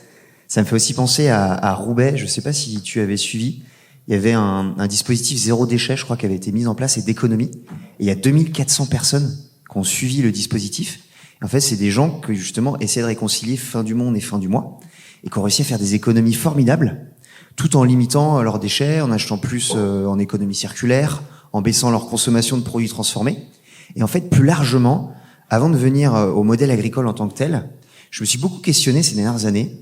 Et je me demande si ce qui marche le plus, si demain vous voulez, si dans la salle on voudrait mener un projet ensemble, est-ce que c'est mieux que j'arrive, que je me lève et que je vous dise bon, on va faire ci, on va faire ça et c'est parti maintenant, ou est-ce que c'est beaucoup plus puissant si on s'interroge toute une journée, qu'on réfléchit ensemble et que ça nous rend chacun individuellement responsable et d'un coup sort l'idée d'une voiture électrique. Et en fait, je pense que il faut raviver la flamme en France. À mon avis, on l'a trop perdu. On est saturé d'informations au quotidien. Nos cerveaux sont épuisés. On a nos problématiques de fin de mois, familiales, amicales, professionnelles. Retrouvons la flamme, retrouvons la joie d'agir. Et ensuite, sur le modèle agricole en tant que tel, tu le disais à l'instant, en fait, c'est systémique. Prenons d'abord l'échelle européenne. Je ne sais pas si vous êtes conscient de l'importance de la PAC. La PAC, historiquement, on est même monté à 70-80% du budget européen. Aujourd'hui, on arrive autour d'un tiers. Mais en valeur absolue, c'est resté plutôt stable. Si vous regardez les critères de la PAC, aujourd'hui, il y a encore 60%. Ça a évolué, c'est positif. Il y a encore 60% de la PAC qui est beaucoup conditionnée par rapport à la surface agricole et les hectares que vous allez utiliser. Mais il y a quand même 40 autres % qui, plus ou moins, dans les critères, vont prendre les services environnementaux rendus par le modèle agricole. Ce qui veut dire que petit à petit, il va falloir continuer à le faire évoluer. Peut-être augmenter le pourcentage et peut-être revoir les critères. Pourquoi ? Parce que, comme on l'a vu tout à l'heure, les agriculteurs, ils sont prêts à bouger, ils sont prêts à la faire, cette transition. Mais s'il y a des mesures incitatives et si toute la société s'y met avec eux. Deuxièmement, les labels. Il y a des labels de haute qualité, on va dire, environnementale, label bas carbone, Planet Score, etc. Je vous poserai la question, vous, quand vous faites vos achats, vous avez vraiment le sentiment qu'il y a une vraie transparence ? Si on reprend la loi du plomb, il y a eu 2 millions de signataires. Mais est-ce que ces 2 millions de signataires, ils regardent quand ils prendront une crêpe tout à l'heure, est-ce qu'ils vont regarder la pâte à tartiner qui a été choisie ? Et est-ce que ce sera vraiment des noisettes françaises qui respectent les normes environnementales ? Ou encore une fois, des noisettes turques qui utiliseront des néonicotinoïdes qui sont interdites en France ? Et je pense qu'on a une vraie problématique de transparence sur les produits, de connaissances, qui pourrait passer dès l'école par des modules d'alimentation santé. Parce qu'en fait, tout est en lien. Un produit qui respecte l'environnement, c'est un produit qui respecte votre santé. Si on reprend la viande, on doit réduire notre consommation de viande. Mais si on la réduit, autant se tourner vers des viandes et des produits animaux de meilleure qualité. Est-ce que vous saviez qu'une viande, une vache qui mange de l'herbe, qui broute de l'herbe, non seulement elle fertilise les sols, dans une bouse, vous avez 200 à 300 micro-organismes. Vous avez des oiseaux qui vont venir les manger. Vous allez fertiliser avec le fumier et le lisier. Eh ben, cette même vache qui fertilise un sol, qui augmente la biodiversité. Est-ce que vous saviez qu'elle avait un meilleur rapport oméga 6, oméga 3 ? Je ne vais pas rentrer dans les détails. Sachez juste que ce rapport, il va améliorer votre santé. Donc, si vous réduisez la viande et que le moins de viande que vous mangez plutôt des produits animaux de pâturage, et qu'en plus, vous ne mangez pas que du steak, parce que la viande, c'est pas que du steak. C'est aussi des os, on peut en faire des bouillons. C'est aussi des abats. Est-ce que vous saviez que le foie de bœuf, par exemple, si vous mangez 20 grammes, vous couvrez un nombre incalculable de vitamines et de minéraux dont vous avez besoin. Donc, réduire la viande, en manger mieux et manger toutes les parties pour arrêter d'importer à nouveau des viandes qui respectent moins nos normes environnementales. Et donc, tout ça, ça pourrait se faire avec des labels à l'échelle européenne, des packaging qu'on pourrait peut-être très bien rendre neutres pour les produits transformés, pour les rendre moins désirables. On pourrait ensuite faire la même chose à l'échelle française et notamment inciter au niveau de la commande publique. Alors, je ne sais pas comment ça se passe au niveau de la municipalité, mais que ce soit pour les écoles, les lycées, les collèges, pour la restauration des fonctionnaires aussi, peut-être qu'on en reparlera après. Mais la commande publique, aujourd'hui, intègre de plus en plus des critères environnementaux, d'agriculture biologique, de conservation des sols, même si la définition est encore un petit peu floue, etc. On a également l'échelle des territoires, en fait, plus que nationale et européenne. C'est-à-dire que, je vais vous donner un exemple. Demain, vous voulez vous lancer dans une agriculture biologique, par exemple, je sais pas, prenons à nouveau les noisettes pour la loi du plomb. Si vous avez déjà un noisetier qui, par exemple, est présent dans des AMAP ou des circuits bio, quels seront vos débouchés commerciaux ? Si vous en avez pas, vous pouvez pas vous lancer. Vous comprenez que c'est systémique. Il faut des débouchés commerciaux pour que vous puissiez vous lancer aussi. Et donc, pour ça, il va falloir aussi peut-être revaloriser et rendre désirable d'autres manières de consommer. Nos terroirs vont changer. On ne mangera peut-être plus les mêmes choses. Le goût du vin ne sera plus le même demain autour de Bordeaux. Et donc, il va falloir rendre désirable, je sais pas, prenons les légumineuses. Je sais pas, il y a des produits animaux. Les légumineuses. C'est génial parce que ça fixe de l'azote. Alors, vous allez me dire pourquoi il parle de fixation d'azote. En fait, l'azote, pour faire simple, quand on ajoute des engrais de synthèse, qui sont produits de manière chimique, industrielle, c'est pour fertiliser les sols. Et notamment, dans les fertilisants, il y a de l'azote, qui est comme un booster magique pour les plantes. Si demain, vous mettez plus de légumineuses dans des cultures, elles fixent l'azote, donc elles permettent d'utiliser moins d'engrais, notamment pour fertiliser les sols. Mais ces légumineuses, c'est encore mieux s'il y a des débouchés commerciaux. ça va motiver les agriculteurs notamment à avoir plus de cultures légumineuses.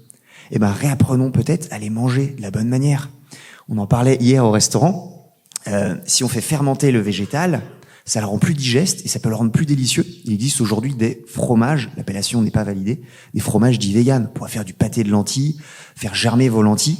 Il faut bien le rendre digeste, le végétal, parce que je vais pas m'étendre, là je sors de ma casquette shifter sur l'alimentation, mais il y a beaucoup d'antinutriments. Donc il faut le rendre assimilable et biodisponible. Et puis, en fait, on pourrait continuer comme ça. Vous avez bien compris que les solutions, elles existent. C'est juste qu'il faut les propager, il faut propager l'énergie. Et on pourrait critiquer, on y reviendra peut-être tout à l'heure, je sais pas, vous êtes peut-être plus proche en termes de sensibilité, par exemple, de confédération paysanne que du FNSEA. Mais si vous arrivez demain devant des agriculteurs dits conventionnels et que tout de suite vous êtes dans la critique, comment vous les amènerez à changer ? Si on n'a pas un peu de bienveillance, si on se met pas aussi à leur place, à ces agriculteurs qui ont des crédits, qui ont beaucoup de normes à respecter, et qui sont écroulés par toutes ces charges mentales et financières, comment on les amènera à changer ?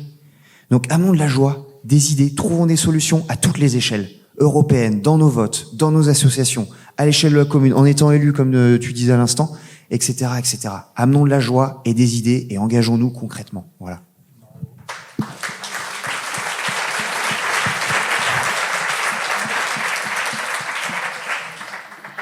Merci à tous les trois. J'avais encore 1000 questions, mais on va passer aussi la parole à la salle.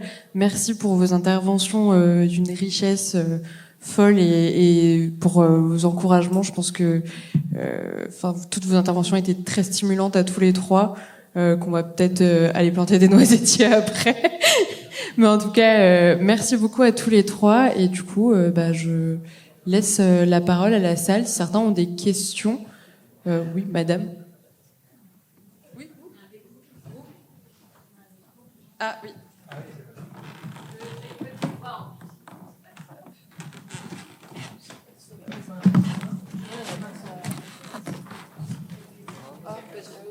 Mais il faut venir à la... Merci à la scène.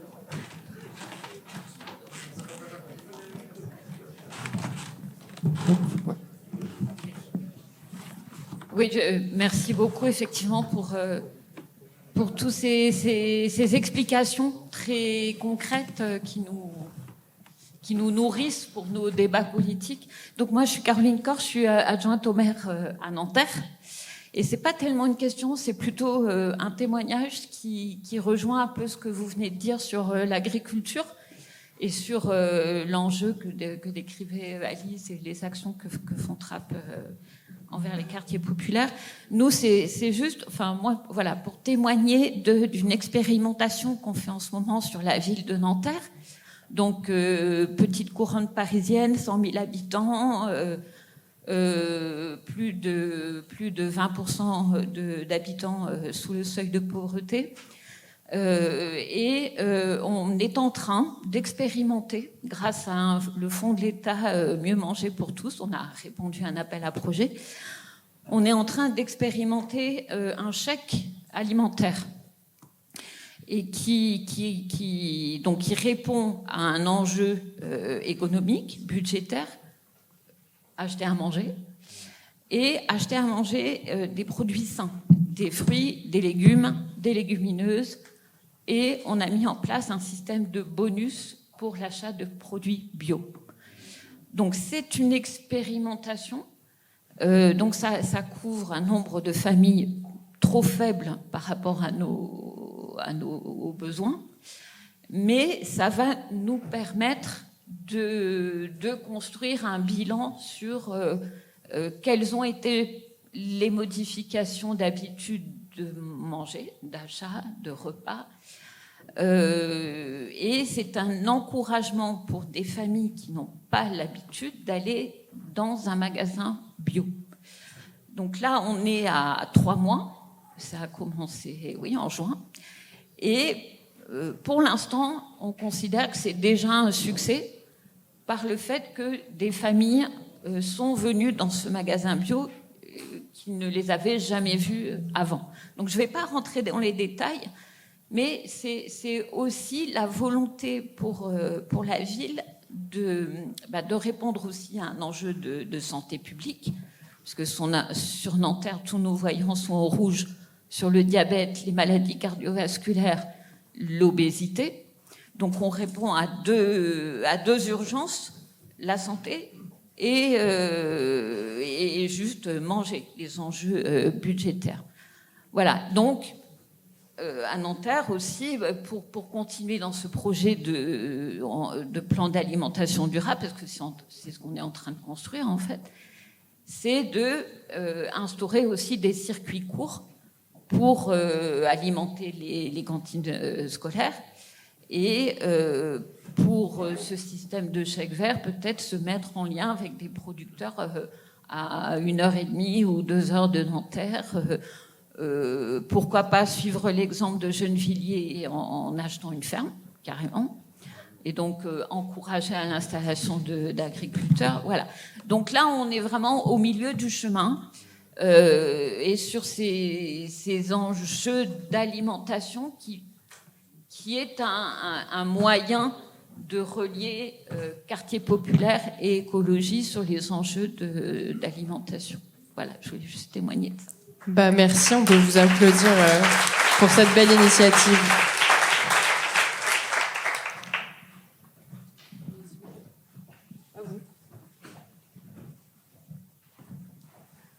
Bonjour à toutes et à toutes. Donc moi j'ai une réflexion sur la sécurité alimentaire. Alors je suis un peu dans la période des municipales, désolée, je suis un peu obsédée en ce moment. Moi je voulais juste dire que dans nos communes, donc du point de vue des communes, si demain les supermarchés ne sont plus alimentés parce qu'il n'y a plus de camions, plus d'essence, enfin bref, on a un peu vécu ça avec la crise du Covid, et ben les supermarchés ils ont 3 jours de stock. Donc pour moi la proposition que je souhaite en tout cas vous soumettre, c'est que dans ma commune on réfléchit à intégrer la sécurité alimentaire sur le plan de sauvegarde des communes, ce qui permettrait de décliner qu'est-ce qu'on fait si on n'a plus à manger. Et qu'est-ce qu'on fait si on n'a plus à manger? C'est l'agriculture locale, etc., etc. Donc ça veut dire que c'est un peu ce que tu disais, Ali, il faut vulgariser, il faut mettre dans le droit commun les solutions et ça passe parce que finalement manger c'est populaire tout court.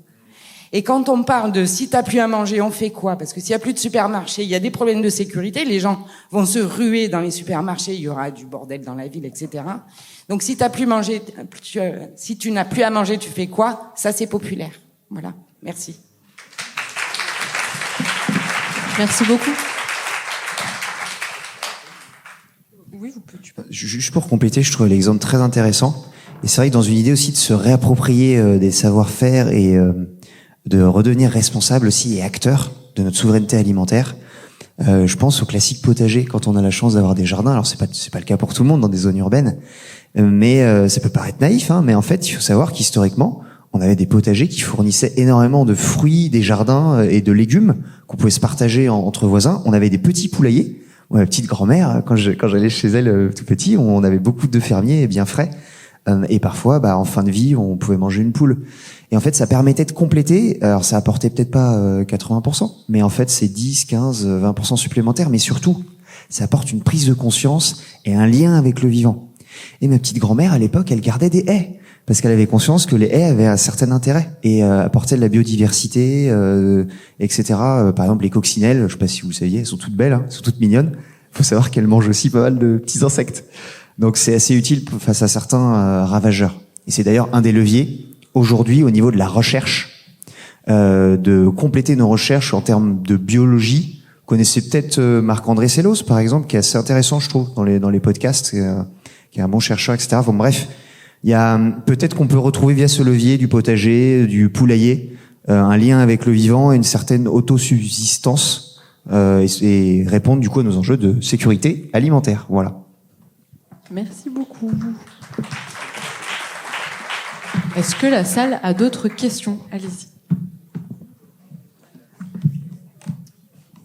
Oui, moi c'est plus une question sur les transports, parce que vous avez beaucoup insisté sur le véhicule électrique. Or, si on regarde le véhicule électrique au niveau des batteries et de tout ce que ça suppose d'aller rechercher toutes ces terres rares et tous les dégâts écologiques que ça peut produire. Et si on prend le véhicule électrique sur toute la chaîne, il y a quand même eu une étude de l'ADEME qui montrait que si on prend toute la chaîne, le véhicule électrique, il n'est pas si écologique que ça par rapport à la voiture thermique, d'une part. Et d'autre part, est-ce que, plus que le véhicule électrique tout seul, est-ce que c'est pas aussi remiser sur tout le transport public et aller même au-delà, miser sur l'aménagement du territoire pour faire en sorte que on relocalise l'activité, enfin en tous les cas on arrête de la centraliser pour que les gens soient plus proches de leur activité, une vraie politique du logement pour que les gens puissent se loger là où ils ont leur activité, enfin c'est beaucoup plus large. Merci pour votre question. J'ai une question qui se rapproche beaucoup de ça, justement. Vous parlez beaucoup, effectivement, des voitures électriques, mais on questionne jamais le dimensionnement des voitures. Le gros problème aujourd'hui, c'est qu'on fait des gros SUV électriques qui ne représentent pas du tout la solution, parce que souvent, il y a une seule personne dans le véhicule, ça surconsomme par rapport à des petites voitures. Et donc, pourquoi est-ce qu'il n'y a jamais de questions sur les véhicules intermédiaires qui sont présentés là-dedans, sachant que j'imagine que ça peut être des véhicules qui sont plus petits, donc moins chers et plus accessibles aux classes populaires. Donc voilà. Merci. Ouais. Je vais répondre à toutes ces questions. Alors, d'abord sur l'empreinte environnementale du véhicule électrique. Il y a eu beaucoup de fake news qui ont circulé. Vous imaginez que le véhicule électrique, il se fait pas que des amis. Le pétrole, big oil, et les biocarburants. Le directeur de Avril, la plus grande firme de biocarburants, c'est aussi le secrétaire général de la FNSEA. Donc, Arnaud Rousseau. Donc déjà, ça vous donne un petit peu une dimension de la difficulté de la transition. Et de pourquoi il y a beaucoup d'informations qui circulent qui sont contradictoires. Et ce que je peux vous dire, c'est qu'il n'y a pas de véhicule propre. Ça, c'est évident. Si vous avez le choix de ne pas avoir une voiture, n'ayez pas de voiture. C'est vraiment la base. Enfin, bien évidemment, il faut de l'acier, il faut de l'aluminium, il faut des batteries, etc. Cela dit, quand on fait le bilan climatique du véhicule électrique, il y a 3 critères qui vont compter pour voir s'il est bénéfique par rapport au thermique. C'est où a été produit la batterie, où est-ce qu'il a été produit le véhicule, et où est-ce que vous le conduisez. Enfin, la taille du véhicule globalement, puisque la taille du véhicule, ou d'où vient la batterie et où est-ce que vous le conduisez. Et ce qu'on voit, c'est que même avec une batterie chinoise et un véhicule conduit de taille intermédiaire conduit en Pologne, donc où le mix est charbon, mix électrique charbon, principalement, c'est quand même vertueux. En France, la voiture électrique de taille moyenne, donc à gabarit commun, elle réduit à 5 fois les émissions de CO2. Et comme le mix électrique français et européen est en train de se décarboner, et comme on souhaite produire des batteries en Europe, on va arriver à un bilan qui va être de plus en plus positif. Alors, maintenant j'en viens, ça c'était la question climatique. J'en viens à la question des ressources. Je pense qu'il faut pas oublier que le pétrole, c'est sale aussi. Enfin, ce qui se passe au Mozambique, au Rwanda, ça n'a pas été propre en termes social, environnemental. La Commission européenne, quand elle a choisi l'orientation stratégique vers le véhicule électrique, en regardant aussi toute la disponibilité des autres carburants, hydrogène, biocarburants, etc., qu'elle s'est dit en fait les autres carburants, ça fonctionnera pas parce qu'on n'en a pas assez, donc il faut qu'on aille vers l'électrique. Elle a aussi choisi de faire un règlement qui s'appelle le règlement batterie et qui dit aux constructeurs, en fait, vous êtes responsable de tous les impacts sociaux et environnementaux sur toute la chaîne de valeur de la batterie, même si elle est produite en Chine, quel que soit là où vous l'achetez. Et ça a fait que les constructeurs automobiles, ils se sont saisis de la chaîne de valeur de la batterie et qui sont en train d'essayer de labelliser les mines avec des standards environnementaux et sociaux beaucoup plus élevés que ce qui peut être fait par d'autres pays. Donc ça, c'est plutôt positif. Après, ça ne veut pas dire qu'il n'y aura pas d'impact. Bien évidemment, il y en aura, mais on sait qu'il y a suffisamment de lithium, suffisamment de cobalt. Maintenant, la question, c'est comment est-ce qu'on extrait? Et bien évidemment, il faut réduire la place de la voiture parce qu'on va pas remplacer une voiture thermique par une voiture électrique. Et je dis souvent, si on se retrouve dans les bouchons en 2050, les bouchons de voitures électriques, c'est vraiment qu'on a raté quelque chose. Et donc, il faut moins de voitures. Donc, l'approche systémique qu'on propose, c'est très peu de voitures dans les villes, parce qu'en plus, il y a des problèmes de qualité de l'air, même sur les véhicules électriques, qui ont des problèmes de particules de freinage, etc. Moins de voitures en zone périphérique, parce qu'on aura offert tous les systèmes d'alternatives, comme les cars express, comme les lignes de covoiturage, peut-être plus de trains.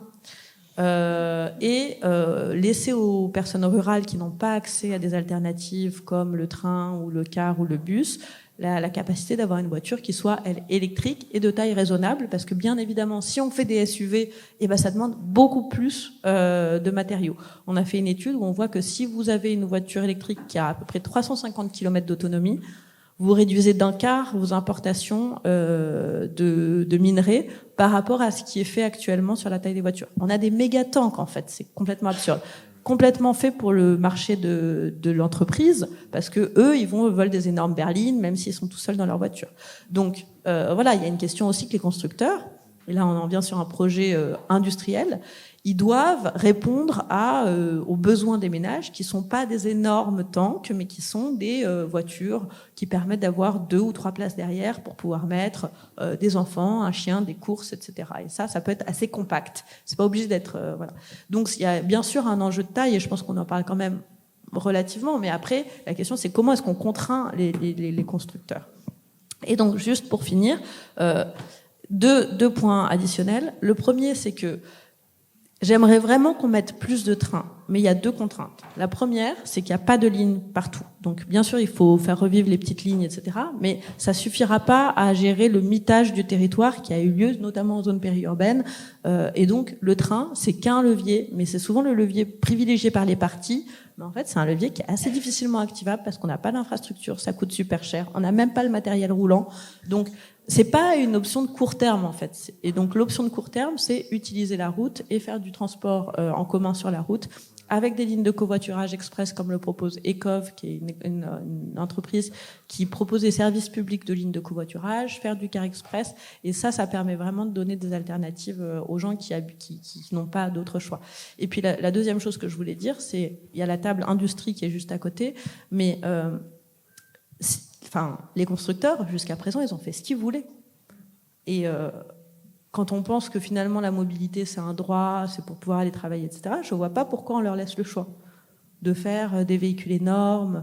Ils sont en train d'essayer d'affaiblir la réglementation sur le véhicule électrique, là, pour qu'en 2035, on n'ait plus d'obligation pour les ménages aisés d'acheter des voitures électriques. Moi, je trouve que c'est pas possible, en fait. L'Europe, elle doit reprendre le contrôle de sa politique industrielle. Elle doit reprendre le contrôle de ce qu'elle propose aux ménages et du sourcing, du coup, organiser sa géopolitique de manière à ce qu'on soit pas dans un projet qui aille piller d'autres pays, mais qui soit un vrai projet de coordination avec des pays comme le Chili, l'Australie, qui sont des pays émergents, qui vont aussi pouvoir tenir tête peut-être à des grands empires, à l'émergence des grands empires qui sont un peu des menaces finalement pour l'Europe. Et donc, moi, je trouve qu'il y a un projet cohérent là-dedans. Il faut pas aller sur le tout voiture. L'électrique a ses limites, mais il faut quand même promouvoir un projet qui soit, je pense, qui aille dans un sens de l'histoire, qui est la voiture électrique quand on n'a pas le choix. Merci beaucoup pour ta réponse. On va prendre quelques dernières questions. Je sais pas. Ouais. Oula. Attends. Vas-y, pose ta question déjà. Déjà, merci à vos interventions, à tous les trois. Ma question, c'est que pensez-vous du protectionnisme ?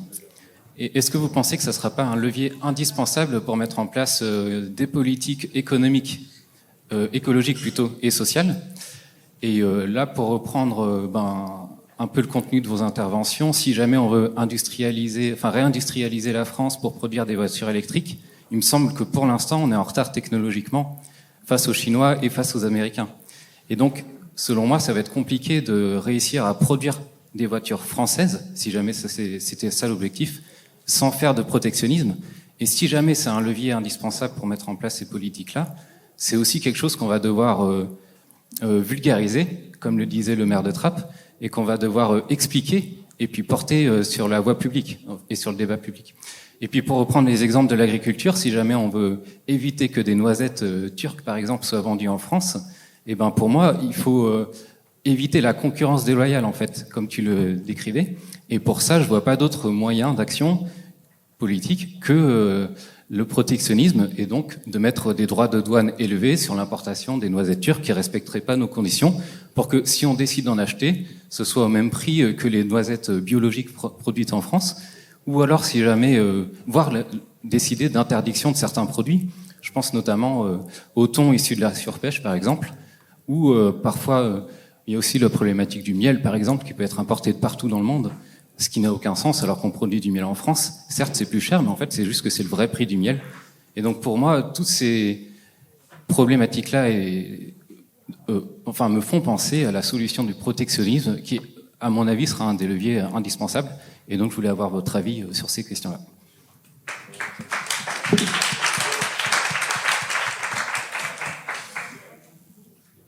Bonjour à tous et à toutes. Alors moi, c'est plus un constat. Une des priorités, en tout cas, au lieu de courir plusieurs lièvres à la fois, je dirais qu'elle se concentre pour moi sur l'agriculture. Le modèle agricole est à revoir totalement. Il a des incidences sur la santé, sur les transports. Pour reprendre une expression à notre cher président, qui coûte un pognon de dingue sur les routes, parce que les camions qui transitent, systématiquement, cet argent qu'on pourrait mettre ailleurs, on le remet sur les routes. Le département d'Eure-et-Loire, moi je travaille au département, faut voir ce qu'on fout comme fric sur les routes. Et ce modèle agricole, si on ne le revoit pas de fond en comble, sur la santé, enfin sur tout ce que je viens de dire, en fait, c'est une des premières priorités, parce que là, on pourra emmener les gens des catégories populaires. Ça les impacte pas directement.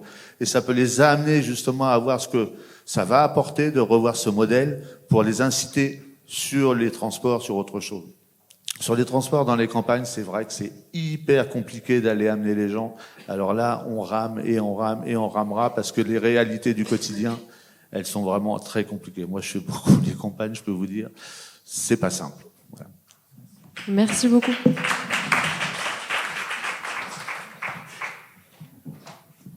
Oui, merci beaucoup. Donc on voit qu'il y a plein de solutions, effectivement, et je pense depuis longtemps. Après, évidemment, c'est toujours la mise en application.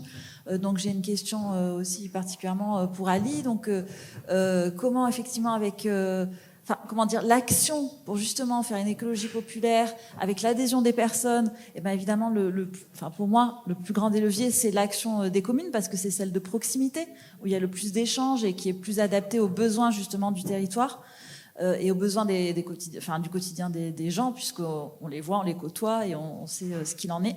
C'est comment faire face aussi à l'asphyxie budgétaire des collectivités et des communes, et justement toujours cette question qu'on nous renvoie du financement, de cette idée aussi que ça coûterait plus cher, même si on est toutes et tous d'accord ici que le coût financier n'a rien à voir avec le coût de la santé et de la protection de l'environnement. Voilà, du coup, quel levier il y a? Est-ce que parfois, finalement, ça coûte moins cher de faire telle chose qui est pourtant plus protectrice pour la santé des personnes et de l'environnement? Voilà, la fameuse question budgétaire qui plaît jamais, mais qu'on nous renvoie tout le temps. Merci beaucoup. On en prend une dernière, parce qu'après, il faudra que vous puissiez répondre et qu'on laisse la place aux camarades.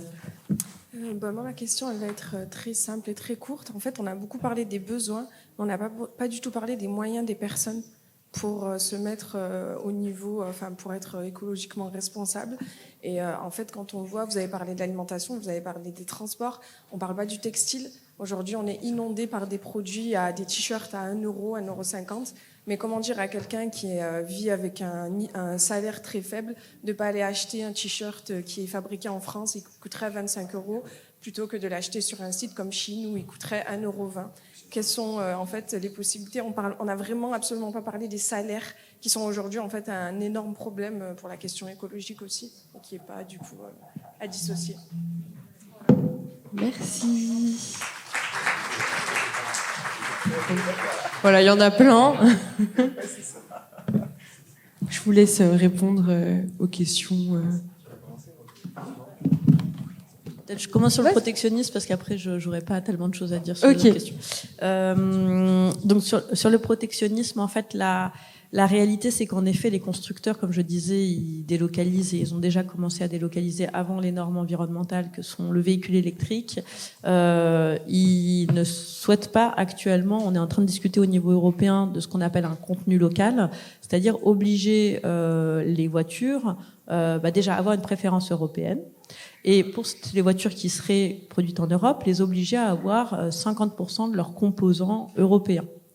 De l'acier recyclé, des batteries européennes, etc.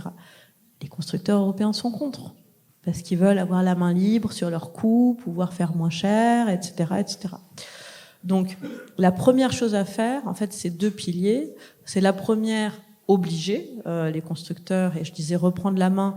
Ça peut passer bien évidemment par de la réglementation, voilà, dire en fait on fait une préférence européenne, notamment sur toutes les flottes d'entreprises, on fait un contenu local, on fait un éco-score. Si vous avez un éco-score, c'est-à-dire que vous produisez moins de carbone, vous êtes privilégié, ce qui va privilégier la taille des voitures plus petites.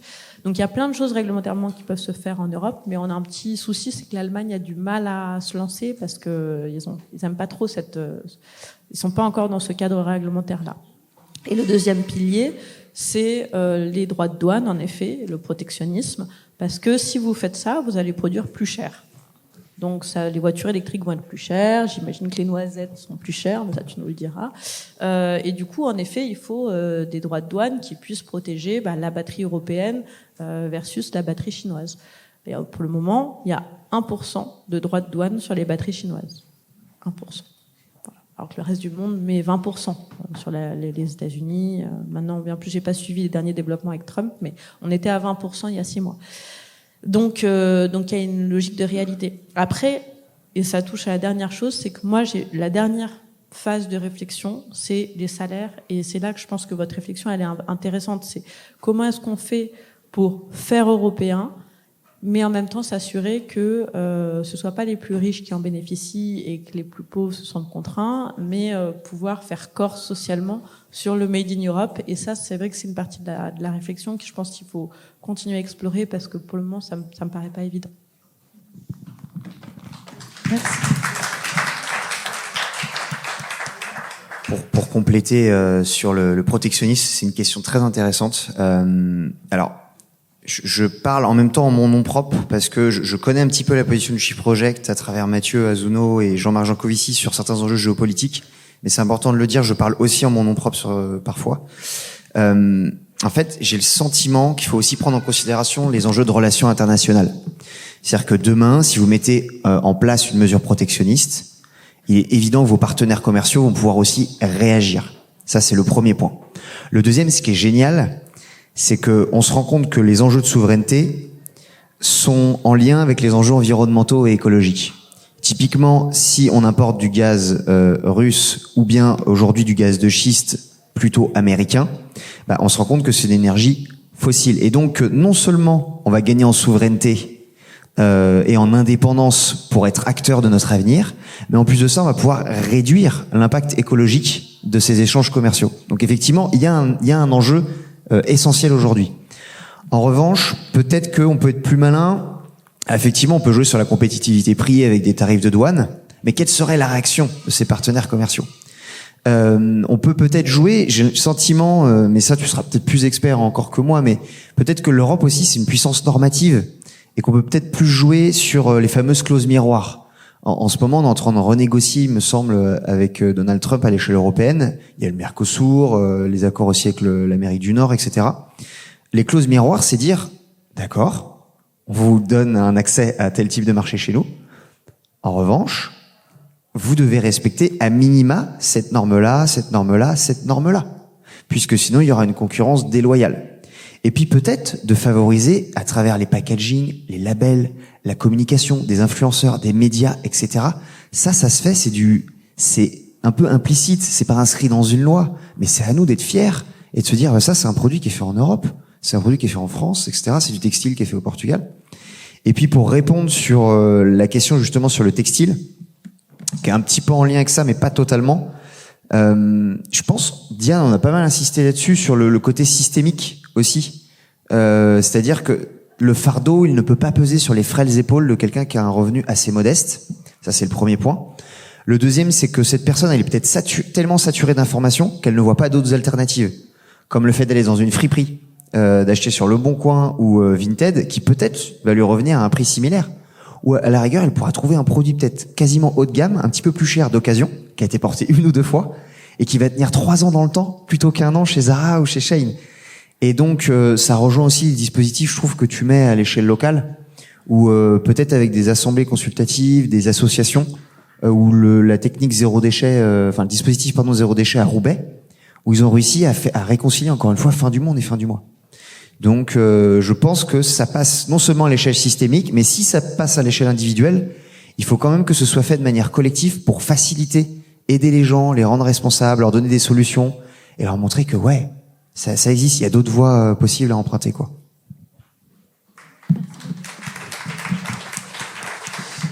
Alors, on pourrait repartir sur un débat de 2 heures facilement, parce que les questions, notamment de la salle, y invitent. Mais on va essayer de conclure quand même en tâchant d'être complémentaire. J'abonde, moi, dans le sens de ce qui a été dit sur la question de la réindustrialisation, des protections à nos frontières européennes et la nécessité de fixer nos priorités pour que notre modèle fonctionne et qu'il reste compétitif. J'ai presque envie de dire, on a un allié objectif qui nous a rejoint, c'est Donald Trump. Parce que pendant des décennies, on nous a expliqué qu'il y avait un seul modèle possible, qu'il n'y avait pas d'alternative, que la protection à l'échelle des frontières européennes, y compris à l'échelle des frontières européennes, c'était le risque de guerre avec le reste du monde. On a un type qui arrive, qui est dirigeant du pays, qui a édicté ses règles et ses lois, et qui pourtant les met à terre et décide tout d'un coup de protéger son industrie, de relocaliser son industrie. Et on voit que ça produit des résultats. Que des groupes multinationaux, y compris français, annoncent des milliards d'investissements dans son pays, relocalise les industries pharmaceutiques, dans l'automobile, etc. Et donc on va pouvoir s'appuyer paradoxalement sur le discours de nos adversaires politiques pour pouvoir réhabiliter les propositions qui ont été portées par nous, parfois depuis des décennies. Les classes populaires sont les plus écolos. Pour toutes les raisons que j'ai expliquées tout à l'heure, elles produisent moins de CO2, elles subissent davantage les conséquences du dérèglement climatique, mais aussi culturellement.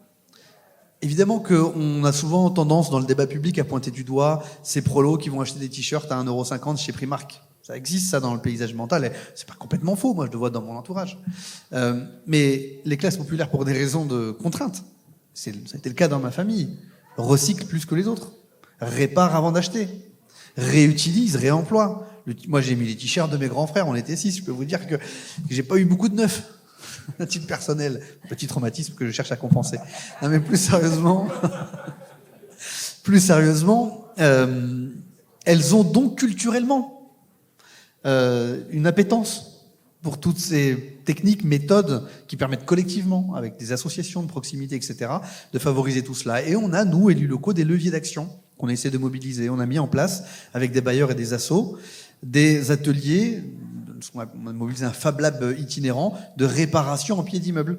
On dit aux gens, vous avez des outils électroménagers en panne que vous avez stockés dans une armoire, plutôt que d'aller acheter un nouveau grille-pain, venez, on va essayer de le réparer ensemble. On essaie de pérenniser ces actions avec des associations. On installe là, très prochainement, une association qui est déjà active sur la ville, mais dans des nouveaux locaux, pour la réparation de vélos.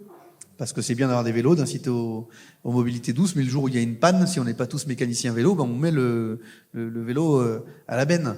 Donc réparation vélo, on a ouvert d'ailleurs un garage solidaire qui est géré par une structure coopérative. Et on multiplie les actions de ce type. Tu parlais tout à l'heure de la commande publique, en tout cas de notre action en tant que... Trapp, c'est 1000 salariés, 35 000 habitants, 100 millions d'euros de budget, un budget d'investissement de 40 millions annuels. Ça veut dire que on a un impact. Je vous ai dit, on a fait notre bilan CO2. On a un impact carbone. On peut le réduire. Alors, on achète maintenant quasi systématiquement des véhicules neufs électriques. Moi, je savais même pas que la loi interdisait ou obligeait ou je ne sais quoi. Je sais pas si les villes sont obligées. Mais en tout cas, nous, plus aucun véhicule individuel pour la mobilité de nos agents qui ne soit pas électrique. Achat par ailleurs de vélos électriques, parce qu'on est plutôt une ville cyclable au sens où elle est plate, même si on n'a pas beaucoup de pistes cyclables, on a un immense retard à rattraper. Mais on met en place, on est en train d'y travailler, on a mandaté un bureau d'études pour ça, un schéma de promotion des achats socialement et écologiquement responsables. On appelle un SPASER dans l'horreur des... Non, celle-là, elle est pas mal, voilà, un SPASER. J'ai découvert ça Quand on est maire, on en découvre. Donc on met en place le schéma directeur qui nous dit, pour chaque achat dorénavant, on va le passer au crible, de l'analyse de son impact carbone et de son impact social.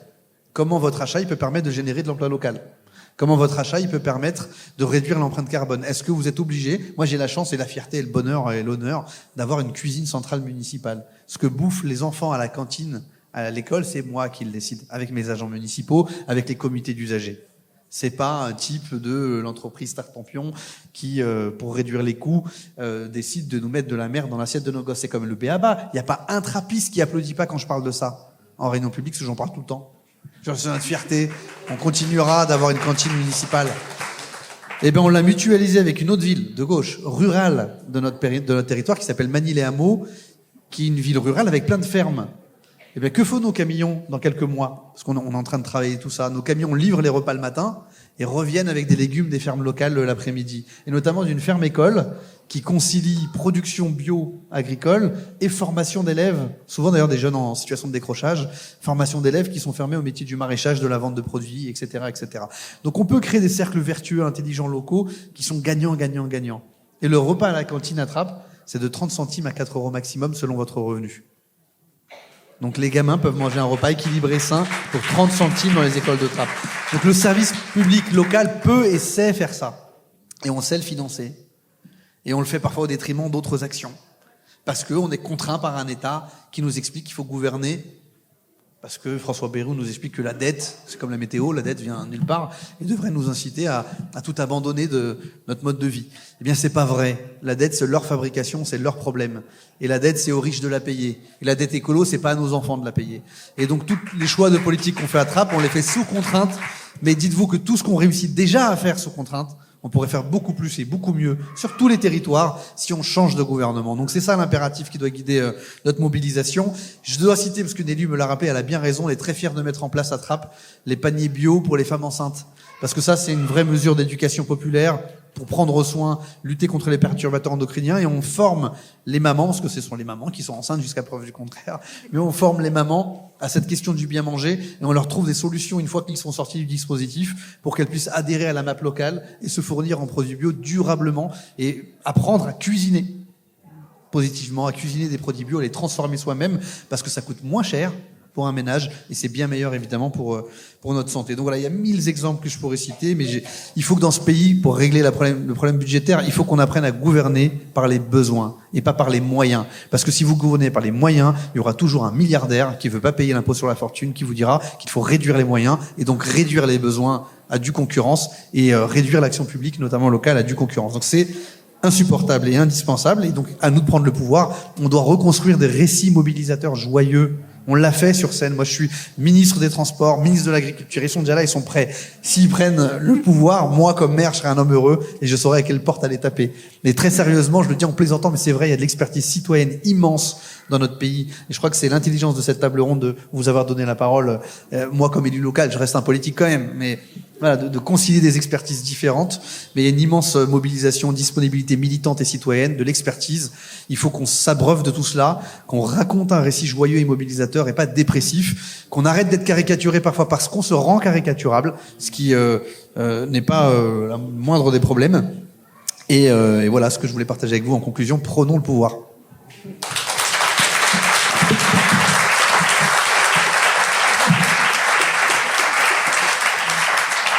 Merci beaucoup à tous les trois sur ces belles paroles. On va clôturer cette table ronde. Merci encore pour vos interventions riches et enthousiasmantes.